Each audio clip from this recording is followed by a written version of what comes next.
Arsenal beat Crystal Palace 5-1 at Selhurst Park after beating them 3-2 in the Carabao Cup's quarterfinals, and a hat-trick from Jesus. He backed it up with a brace against Palace, potentially could have got 4 or 5 goals in that game, and a convincing display. Despite there being some moments in the game where Palace were on top and they had a lot of shots. If you look at it, there was only 1 shot difference between the two teams. Seeing Kai Havertz return back to the midfield, but I think Bukayo Saka got his decision right in terms of how the team played, how expansive we were going forward, the systems and fluidity that we showed, and ultimately getting back onto winning ways in the Prem after our last 2 results against Fulham, Everton, and then a draw. Only sad thing from this game is Bukayo Saka's injury, and me making this video on Monday, seeing the news that he's going to be out for a few weeks, leaves a question what Arsenal should do going into this January window and busy Christmas period. If you're new or you're returning and you haven't already, hit that subscribe button, smash the like button down below, and comment down below your thoughts on anything I say in this video. But let's get into it. Arsenal made a few changes in this team. We saw obviously the back four return to Timber, Lewis Skelly, Saliba, and Gabriel. Obviously Saliba and Gabriel didn't play in that game. We saw a midfield 3 of Partey, Odegaard, and Havertz. Very interesting. And then a front 3 obviously of Saka, Martinelli, and Jesus. Obviously Jesus being awarded for his hat-trick, and he started off well with a great goal to open up the scoring after some lovely wing play from Saka. Jesus puts the ball in the back of the net, and then he gets the second goal after a corner kick that was floated in by Martinelli, set up by Partey, and then he smashed it into top corner. So yeah, Jesus on a brace, we're feeling good. In between that, after Jesus got his first goal, Palace equalised very quickly with a nice goal from Ismaila Sarr. They literally cut Arsenal open with some good build-up play. Obviously, Arsenal responded quite quickly afterwards with that goal by Jesus to make it 2-1. Open game, back and forth game, a game that we're not familiar with Arsenal playing with, but ultimately is leading us to getting goals. And then obviously we got our third goal.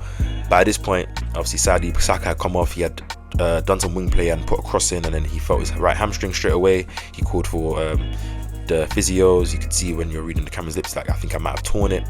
And obviously he's now been taken off for Trossard. Martinelli's shifted over to the right, which I think kind of benefited Martinelli because he looked very well on that right hand side. The angle suited him more.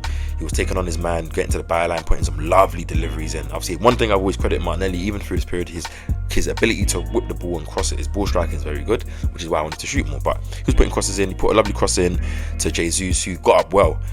Great header, obviously hit the post unlucky. It would have been his hat-trick, and then Havertz was there to clean up to get the third. So we go into half-time 3-1. A bit more comfortable than what the game was at the moment, but obviously considering the fact that the last 2 halves that Arsenal playing Premier League football has been no goals, it's been very stale, it was a very welcome change. Obviously second half, Palace came out a bit firing. I think Klein put in a cross into Mateta, header, and then Ismaila Sarr had a rebound, which not rebound, he headed it into Ismaila Sarr, who headed it and David Raya saved. Then there's another moment where we lost possession. Mateta drove in the ball, had a long range strike, David Raya powers it to the right, and Ismaila Sarr, similar to the Ollie Watkins one where there's an open goal, headers it into what he thought was open goal, and David Raya makes a save. This time he catches it. So David Raya had a very good game. So did Lewis Skelly. I want to shout them 2 out. Very quality performances. I think Havertz in that position worked because he was able to generate space for both others and himself. I think Odegaard was playing a bit more deeper, which I've always said it suits him. He's more of that deeper role. And then we saw our wingers able to get 1v1s. Jesus, I think his flourishing of confidence, and I feel like a Gabriel Jesus that's in this form, in this vein, is a very, very consistent player. Is it the fact that Christmas is coming up? Lord forgive me. Maybe it's because his birthday's around, he's feeling a bit joyous. I'm joking. But yeah, long may it continue. Palace had a good period of time putting pressure onto Arsenal, but then obviously once Arsenal kind of sustained it, Mikel made a few changes. He put on Declan Rice for Kai Havertz. I think that's what he done as well. And then he put on Calafiori for Lewis Skelly.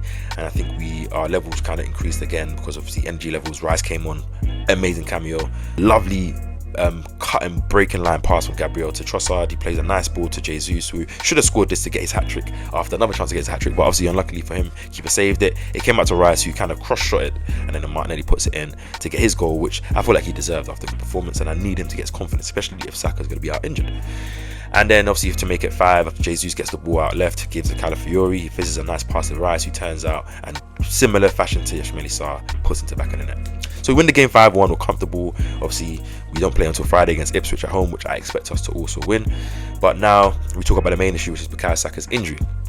So the pictures, as you can see, of him leaving in crutches, we said obviously it's peak. We've lost our best player, our best attacking player, a player that gives us the most output, our most inevitable player, and our player that gives us the most fear factor to teams. Like, we see our teams defend him, we see our teams focus so much on trying to stop him, and when they don't, you see how much he punishes them. So Arsenal obviously have, in the meantime, until the January window, and even then we're not going to buy play on the 1st of January, have to find some alternatives. We saw how Martinelli operate out there. We've seen Jesus also operate great on the right. Obviously if Havertz can get back in goal scoring form, which he has been for the most part, we think about it. Also Waneri, could be an option be used out there?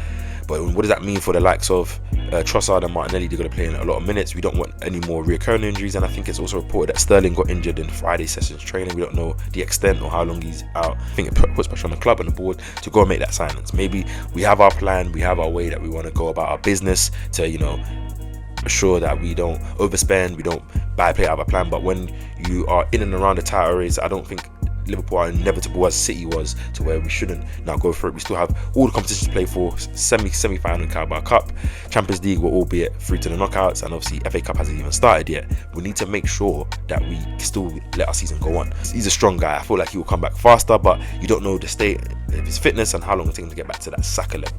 So go get a Kudus, go get Semenyo, go get somebody like that in that reign of a Mitoma, someone that you know is not playing too well on one of these Prem teams that you can bring in. You know, he can match up to the physicality, and then give us what Saka gives us, bring that competition and some depth.